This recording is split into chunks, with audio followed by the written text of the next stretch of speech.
Good afternoon.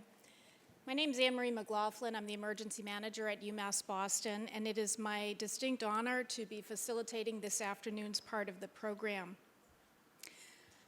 I have the pleasure of introducing our most esteemed after-lunch keynote speaker. Peter Wilson, CMG, is Ambassador and Deputy Permanent Representative of the UK Mission to the United Nations in New York. Prior to joining the UK mission to the UN, he served as Asia Pacific Director at the Foreign and Commonwealth Office in London, where he also served as Director of Strategy. His international postings have included distinguished positions across the globe, including in cities such as Beijing, Islamabad, and Brussels. Fluent in multiple languages, he holds a master's in public administration from Harvard's Kennedy School and a bachelor's in modern history from Oxford University. In his current role, he carries out Great Britain's objectives from promoting peace and protecting the environment to furthering human rights. He is truly a champion of worldwide political and economic development. Please join me in welcoming Ambassador Peter Wilson.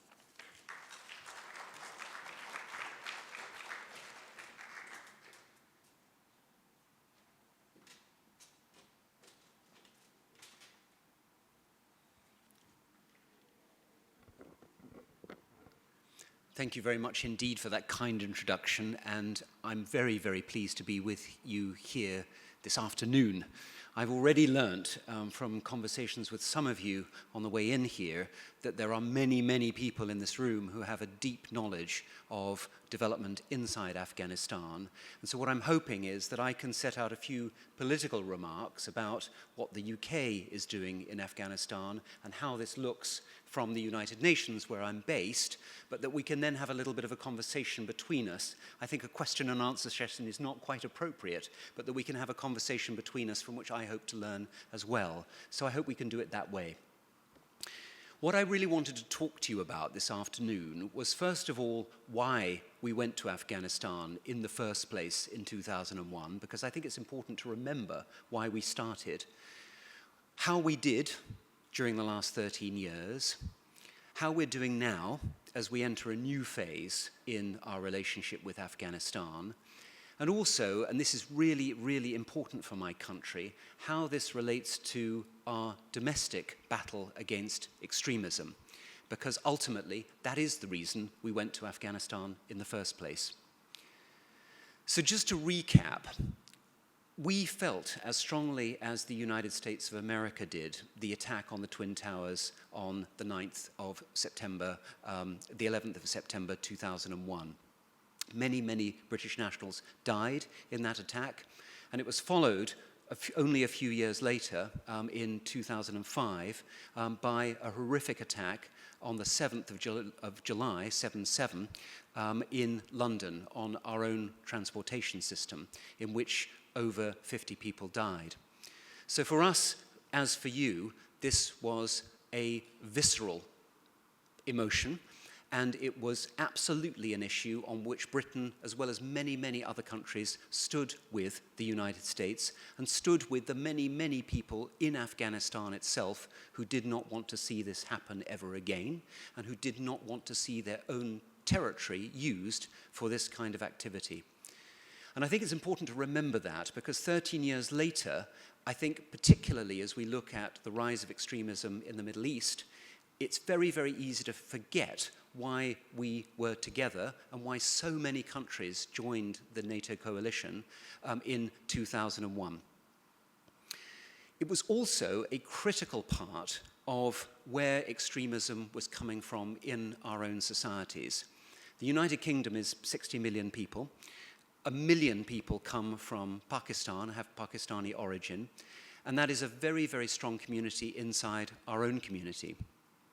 And if you looked at the number of terrorist attacks in the UK, but in particular at the number of terrorist attacks that we don't talk about, that's the terrorist attacks that were foiled, that were stopped by our intelligence services, stopped by our police, the vast majority of those, 3, 4, 5 years ago, were coming from the part of the world between the south of Afghanistan and the north of Pakistan. That is where the threat came from. The fact that less than half of the attacks that we foil now are coming from that region, I'm afraid they're coming from elsewhere, but they're not coming from that region, is a mark of our success. So this was about our own national security, and during the last 13 years, this is a profile that has massively, massively changed. How did we do?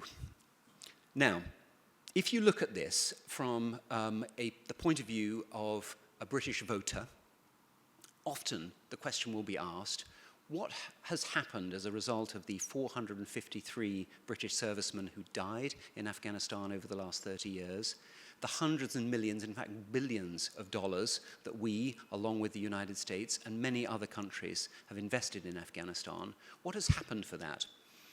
And I think in telling this story, what we as a government are very anxious to point out is how much has already changed in Afghanistan.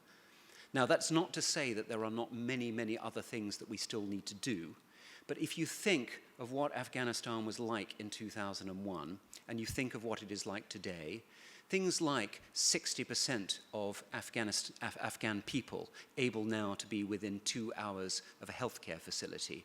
Thinking, for example, of the 7.2 million people, 2.8 million of whom are girls, who are in education. Thinking of the political transformation in Afghanistan, the first transition between a democratically elected leader and his successor. It's very, very easy, if you look at the media in the West, to think of all the problems that there have been with that process. And it's very, very easy to forget that these things have actually happened, they have actually taken place. One of the reasons I think it's difficult to remember this is because the situation in Afghanistan is still very serious. There are still a huge number of people, I think the statistic I'm looking at my notes is 38%, 1/3 is what I've got down here, who live on a national level of poverty in Afghanistan. That is 70 pence, I guess that's about $1 a day. So $1 a day, a third of the Afghan population of 30 million, 10 million people are living below that level. It's also the case that there is a resurgence in extremism in some parts of Afghanistan. And there was a very serious attack on an Afghan police installation only this morning, a reminder of how difficult the challenges are that remain. So there has been a huge effort, but there is a long way still to go. In terms of how we're doing now, the key thing that we're trying to achieve, and this is something that the United States, the United Kingdom, other countries who are involved, Germany, Canada, that we are all trying to achieve, is to restore Afghan ownership for Afghan security and Afghan development. That does not mean that we are leaving, but it does mean that we are no longer playing a frontline combat role in Afghanistan. And my Prime Minister has said that he cannot envisage a time when British troops will again play that frontline combat role. But what we are doing is we have 470 troops who remain in Afghanistan, helping to train Afghan national forces, but also to protect NATO personnel who are still in the country. And there are still several thousand NATO personnel who are essential for this next phase. So this is not abandoning Afghanistan, but it is recalibrating our relationship with Afghanistan. And as we were saying earlier, Britain remains a very, very firm friend of Afghanistan, and our history with Afghanistan is deep, and we feel that history. So that's one readjustment. The second readjustment is that we are focusing very, very much on development. Our Afghan program, the British Department for International Development, is one of the biggest in the world. We are the only G20 country to commit 0.7% of our GDP to aid. I can tell you that that's not very popular in our own country, but Prime Minister Cameron is determined that he is going to maintain that commitment. But Afghanistan, in that enormous program, Afghanistan is one of our 3 biggest recipients, £300 million, that's about $450 million a year. And that is a commitment that we have renewed under the new Cameron government. That's a commitment that we've renewed for the next 3 years. So we're not going anywhere, we're very present, and we're there to stay, but we're very, very clear that this is an Afghan-led effort, both on security and on development. Now again, I work in the United Nations, and the United Nations is also very active in Afghanistan. Part of the money that the British government puts into Afghanistan is pushed through the United Nations. The United Nations and President Ghani have quite a tricky relationship. The lot for aid agreement between UNDP and Afghanistan has been difficult to negotiate and difficult to renew. But there's a good reason for that, as well as more tricky reasons for that, and that is this desire for Afghanistan to assert national ownership. I understand that desire, I completely understand it. So we need to work out a mechanism that both allows Afghanistan to lead, but also allows us to take responsibility for money that is paid for by our taxpayers to ensure that it is spent well. That's always a tricky relationship, but it's a relationship we're determined to work on, and actually I'm pleased to say that on Lot for itself, I think that relationship has got a lot better after the initial teething problems when the president was first elected. In the future, I think that the first thing I would say about this is moving to more national ownership is vital, but the second thing that is vital is the overall regional environment. And when I was in Pakistan from beginning of 2005 to the end of 2006. And our Consul General here in Boston, Susie Kitchen, was in Karachi in the 90s before she joined the Foreign Office as a development officer. But during those times, the relationship between Afghanistan and Pakistan was very, very tricky indeed. There were many people in Pakistan, many people I talked to, who would talk about Afghanistan in a deeply suspicious way, who would talk about strategic depth, who would worry about what India were doing in Afghanistan, and who would be very, very worried about the motivations of the Afghan government. And there were a lot of people in the Afghan government, including President Karzai himself, who were extremely suspicious, often publicly so, of what Pakistan intended to do in Afghanistan. So there was no shared commitment to fight terrorism, no shared commitment to a foreign future. I honestly believe, although it still needs work, that that has changed. I think the first reason it's changed is because of the leadership of President Ghani himself. He said when he came in, building a proper, new, modern relationship with Pakistan is a priority for me. But it's also changed because the Pakistani leadership, incidentally, the second civilian leadership and the first civilian transition of power in Pakistan's history also, that civilian leadership knows that allowing an environment where terrorism can flourish to exist is not in Pakistan's best national interests. And that is a transformational thing. It's a transformational political event. So the fact that talks can be held between the government of Afghanistan and the Taliban on Pakistan soil, observed by the United States and observed by China, is a huge, huge shift in the politics of the region. But it's not just Pakistan that's changed. The other countries that I think have changed are, first of all, India. India also knows that this is an area where terrorism has been allowed to flourish. That has been devastating for India itself. And allowing that to continue and allowing suspicion to continue is not in India's best interest. But the other country that has shifted here is China. Even when I was in Pakistan, China was already the largest investor in Afghanistan. The Anak copper mine is the most visible example of it, a $3 billion operation. Some people said to me in the British government, why is it that we have taken such care of Afghan security and China are the country that are making a profit out of this? I have to say my reply to them was, if we had companies who had the guts to do what Chinese companies are doing and were willing to take on the same risk profile, I would say good luck. But at the moment, this is a risk that China is willing to take, and we should be welcoming that risk. And I must say that is now our position as a government. It's good for China, and it's good for Afghanistan.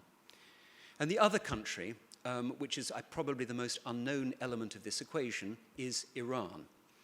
But Iran knows that it has a problem with ISIL, which is a direct threat to Iran, and Iran knows also that the wider terrorist environment is very, very tricky for it if it's allowed to flourish in Afghanistan. So we have made, I think, a generational shift in the relationship with Iran over the nuclear program. It's going to be very hard to build that degree of trust with Iran on any other issue, and we have to take it issue by issue and do it with our eyes open. But there is an opportunity with Iran to help build a better future for Afghanistan. The last thing I wanted to talk about was how this impacts on our own domestic extremism agenda. As I said at the beginning, we went into Afghanistan because this was a direct threat to British national security, and that threat profile has changed. If less than half of the foiled attacks in the United Kingdom are coming from this part of the world, the border between Afghanistan and Pakistan, that is a very significant shift and a very significant success. But it is still a major concern for us. But the biggest concern for us of all is actually homegrown extremism. And my Prime Minister gave a speech, a really, really good speech, on the 20th of July, which if you have time, I recommend reading in full. Because what he was doing was he was taking on 4 very simple arguments that have beleaguered the debate about domestic extremism in the UK, and he is trying to encourage all of us to think about this afresh. The first is being honest about the attraction that these extremist cults, and he calls ISIL a nihilistic death cult, because that is what it is, the attraction that these movements exert for the young. The second is he talks about the wider pool in which violent extremism can grow. And this is the really big shift in the way that we're looking at extremism. We are saying it is not enough to tackle violent extremism. You can't say that you can talk in extremist terms in an educational environment, in a religious environment, and not expect that to have an effect on the young individuals who are being recruited to do terrorist acts. And he's taking that on directly. He is saying very, very clearly this has nothing to do with true Islam, but he is also saying that we have to be honest that these individuals use a perversion of Islam, their perversion of Islam, to entice people to their cause. And he suggests that we have to take that on directly. He's also saying, third element of the argument, that this is drowning out moderate Muslim voices in the United Kingdom. And he's basically saying, if there are moderate voices that do not feel they have enough of a platform, I will give you one. If there are moderate voices who feel they do not have enough political support, he will give it to them. And if it's a question of money, we will fund that. So he has made a very, very big shift in the way that we're talking about this. And finally, and actually most bravely in British political terms, he's talking about identity.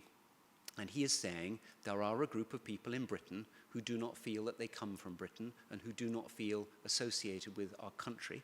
And he is saying that straight out. And British politicians often have shied away from that before. They basically said, this doesn't exist. Well, it does exist, and we know it exists, and we need to tackle it. That's not the same as saying that this is all caused by deprivation and underdevelopment, because actually if you look at the profile of people involved in these attacks, that is not the case. It's not the case that they all come from the most deprived areas of our own society. He's saying something much more fundamental, which is that we need to connect people, reconnect people, or connect people for the first time to the wider society in which they live. And we need to think very, very carefully about some of the segregation that has happened in British society as a result of multiculturalism. And again, for a British politician, that is a very, very brave thing to say. And the last thing he said, and I find this very interesting as somebody who spent 2 years in Pakistan, and Susie, I'm sure, will have felt it in Karachi, he's saying, if you hear conspiracy theories like, did you know that all the Jews left the building on 9/11 before the attacks hit? Or if you hear crazy stuff, and I've heard this for myself in Pakistan, not from individuals in the street, but from senior Pakistani politicians, that Mossad was involved in 9/11, you have a duty to tackle these lies straight on. Conspiracy theories provide an environment in which lies and extremism can flourish, and he is prepared, and we should be prepared to take those on. So that's the domestic context in which we find ourselves. In terms of support, British political support for what's going on in Afghanistan, I still believe that's very strong. There is no British political divide between our leading party, the Conservative Party, and the main opposition, the Labour Party, on whether we should continue to be involved in Afghanistan. There is sometimes a political argument about effectiveness, there's sometimes a political argument about corruption, there's sometimes a political argument about whose fault it was that the last thing went wrong, but ultimately there is a shared political will to remain in Afghanistan and to support Afghanistan in the way that we are doing now, but also a shared political will to ensure that it's Afghanistan itself that determines its own future with our support. That's what I'm determined to do, and the policy I'm determined to follow at the United Nations, but it's the policy, more importantly, that our Prime Minister is determined to follow in the United Kingdom itself. Thank you very much.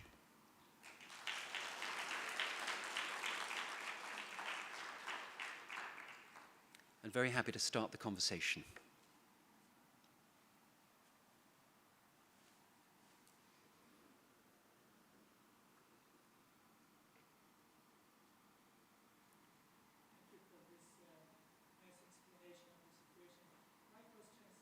Talked from a political perspective. If we look at the level of terrorism that existed in 2001, which was in Waziristan and Tora Bora, and now we look at it, it's in Iraq, it's in Sinai, it's in Libya, and it's in Yemen, and it's spreading. You still call this a success of your mission in Afghanistan? Thank you. Yes, I do. And I do because I think in Afghanistan itself and in the area between Afghanistan and Pakistan, the threat from there has reduced. I also think that the nature of the threat from ISIL is different from the nature of the threat from AQ. They're a different body. They're at loggerheads. The two organizations are at loggerheads. And ISIL has a very different ideology and a very different reason for existing. I think one of the most pernicious myths and rumors is that ISIL or AQ have gained traction because of Western action in the Middle East. I think that's what they would like their young recruits to believe. But if you just look at the chronology, 9/11 happened before the war in Iraq. That's at its most basic level an example of how this narrative can very easily be distorted. And I think that the other thing that is key for us is we have an environment now in Afghanistan where I think it will be more difficult for new terrorist movements to flourish. Now, that is not saying that the terrorist threat has gone away. It hasn't. It's not saying that there's actually been an uptick of activity by some elements of the Taliban. But the key thing is, first of all, that we have an Afghan government that is willing to negotiate with the Taliban. We think that is the right approach. Secondly, the Taliban does not control all elements of the cells that are operating within Afghanistan. And I think part of what we're seeing is, if you like, a local fight back against a central desire to negotiate a better future. And the other key question, and this is the question which a lot of people ask me, is whether ISIL itself is getting a toehold in that part of South Asia. As far as we can tell, there is a recruitment drive going on with ISIL, which clearly needs to be tackled. But ISIL is not active in that area. ISIL's greatest areas of activity, as you know, are in Syria and Iraq, to a certain extent in Yemen. AQ is actually the greater threat in Yemen. But this extent that it is able to gain a foothold in South Asia will depend primarily on how people in those communities in northern Pakistan and Afghanistan respond. And what we're trying to do is build a better and build an alternative future. And I think the only way and the best way to do that is make sure that that is absolutely and clearly Afghan-led.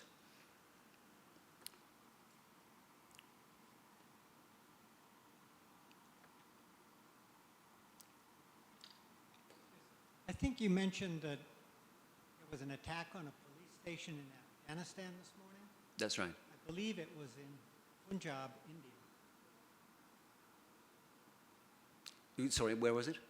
In the Punjab section of India. No, there was one. There was a separate one in one of the provinces in Afghanistan as well, I'm afraid. And one of the reasons why I say that is because if you're trying to make the argument that Afghan security forces and Afghan police must take the lead, and we must support. And for example, we have built a huge training academy for the Afghan army. The Afghan army is now at 330,000. It's increased hugely.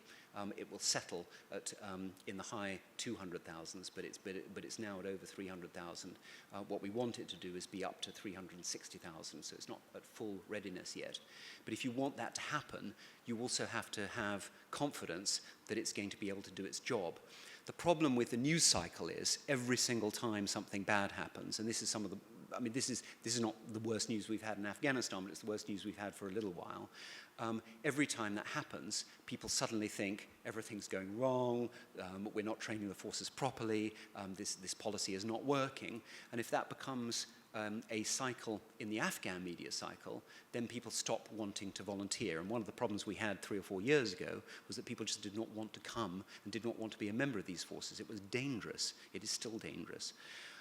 So I think it's important to have a sense of perspective, but the reason why I mention it is because I think it's important also to recognize the challenges, because if you don't recognize the challenges, when bad things happen, you are unable to put it in perspective. The perspective is that as Afghanistan takes responsibility for its own security, people are able to make headway. So, for example, in Helmand, where British troops were stationed, some of the worst attacks in Afghanistan were happening. Since that has been handed over to the Afghan security forces, most, but not all of Helmand, northern Helmand is still unstable, but most of Helmand is in a better shape than it was before. Now, that has to be the case that people's local security forces, if they are properly trained, they're properly paid, and they have confidence in their leadership, that has to be the case. Ultimately, those are the people who are going to be able to do the best job. I have many friends who served in Helmand, and it's damn difficult, but it's twice as difficult if you come from thousands and thousands of miles away. Yes, sir, my name is Dilawar Habibi, and I'm from Afghanistan. Here's my question about the piece that you mentioned, which is Pakistan, China, and the United States, the Taliban, and Afghan government, which is a very good step. But my question is, India, Russia, and Iran is left out. And when you see in the north of Afghanistan, there's these rivals, the Northern Alliance, which is Uzbek, Dostum, is Dostum and Ata, and they are making coalition again and creating something that's again like militia. Isn't that? I'm sorry, I didn't quite catch the last part of what you said. I'm sorry. These warlords, the 3 warlords, Yes. Muhaqiq and Ata and Dostum, they are creating a coalition forces to combat in the name of Daesh or Taliban and stuff like that. And what do you think? These are not a challenge to the peace process which Pakistan and China started? I think there are a lot of challenges to the peace process, but one of them is exactly that: is how you involve people who were previously rivals in building a better future. And I think the only way to do that is to create a political environment in which people feel they have more to gain from stability than they do from chaos. In the short term, there have been so many groups in Afghanistan's history who've believed that they profit more from chaos and that therefore is in their better interest. I think there is now an attempt to build a much, much bigger tent in Afghanistan, which involves, as you say, involving people in government who previously we would have been very unwilling to involve. But ultimately, and I should have said this before, ultimately, what we're trying to build in Afghanistan is not a perfect system, but a system that works. I think there was a lot of loose talk early on in Afghanistan about building, if you like, a perfect democracy based on a Western view of what that meant. And I think we are much, much more realistic now about what is involved. But I'm absolutely convinced that through building better institutions in Kabul, through running elections which were done with a huge amount of pressure by the Taliban, but were defeated by the Afghan National Defense Forces, those things are going to build a better future. But what we've also learned is this takes a very, very long time. And I think we in the West tend to have fairly short attention spans. We have been in Afghanistan for 13 years. It is going to take at least that long to build a firm, better future for Afghanistan. But I think the point is that by being realistic about what that involves and attempting to involve as many parties as possible in that better future, it stands a much better chance of success. And that if we seek to exclude large groups of people, then that contains within it the seeds of its own destruction. So I guess what I'm saying, and I think this is probably a good point to end, but I'm looking carefully at my minder to make sure that I haven't taken too long here, but I think this is probably a good point at which to end. But I think the point is here that we made a long-term commitment in 2001.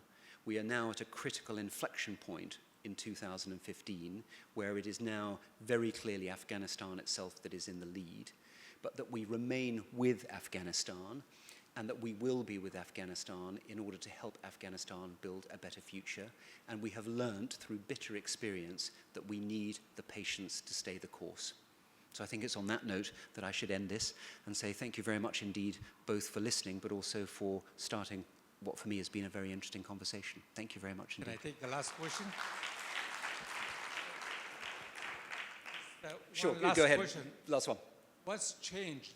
Why peace talks with Taliban is appropriate now and not 15 years ago? I think there are two key things here. One is the attitude of the Afghan government itself and President Ghani. I think there has been a realization on that side that this is necessary. But I think the other thing, and this is even more critical, I think that there have for a while now, people have been making quiet overtures to the Taliban, and we've come to a point where the Taliban was willing to respond. I think that doing that requires a huge amount of political bravery on the part of the president. I think it also requires political bravery on the part of others, including us. But I think it's the right thing to do. How far we get with this depends very much on the Taliban response. But I've talked to people who were very, very close to those talks soon after they finished. And I must say the atmosphere that was coming out of those talks was very, very positive indeed. And we've not been in that situation before. And it's not just people who were directly involved in the talks from the two sides who are making positive noises, but key powers in the region, including Pakistan. And that is absolutely critical and absolutely key. We are in a much more benign regional environment to solve this problem than we have been before. So it's absolutely right that we have to take advantage of that and try as hard as we can. Thank you very much.